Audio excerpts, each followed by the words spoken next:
महाराजापेक्षा जास्त अत्याचार करायला लागले तुम्ही।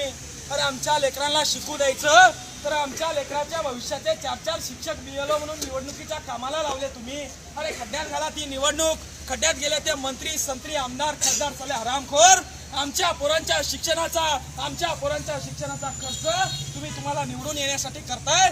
अरे कलेक्टर, अरे अंग्रेज की औलाद, चल नीचे आओ। आम्ही हे सहन करणार नाही, बरेच वर्ष सहन केलं, आता आम्ही हे सहन करणार नाही। आमच्यावर होणाऱ्या प्रत्येक अन्यायावर आम्ही आवाज उचलणार। 10 तारखेचा हे शिक्षक अर्ज द्यायचा का तुम्हाला? 4-4 चुका तुम्ही करणार, तुम्हाला आम्ही अर्ज द्यायचा का? तुम्ही का बाप आहे का आमचे नोकर आहे ना तुम्ही? तुम्हाला अर्ज द्यायचा का? आम्ही मरतो ना आम्ही इथं, तुम्ही आमच्या पगारावर जगा, खा मस्त काजू बदाम बैठकीमध्ये बसा तिकडे। अर्ज द्या म्हणायला किती फोन केले? राऊत सरांना विचारा।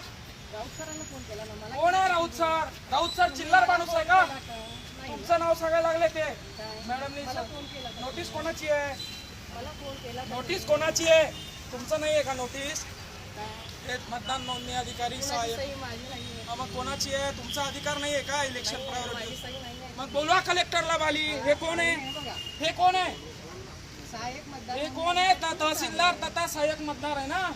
मग तहसीलदार कोण आहे? एक ऑर्डर मध्ये आता 4-4 शिक्षक घेता का? मला त्याचं उत्तर द्या आधी। काय मग मी खोटं बोलतोय का? हे ढगे आहेत, हे काळे आहेत, हे या ठिकाणी बारलेवार आहेत, या ठिकाणी हे जगताप आहेत। काय दाखवतो मी? खोटं बोलतोय का? कलेक्टर चल खाली है, चला अंग्रेज की औलाद, हमारे पैसों पे जी रहे हो, हमारे लड़कों के भविष्य खराब कर रहे हो। कलेक्टर चल खाली है।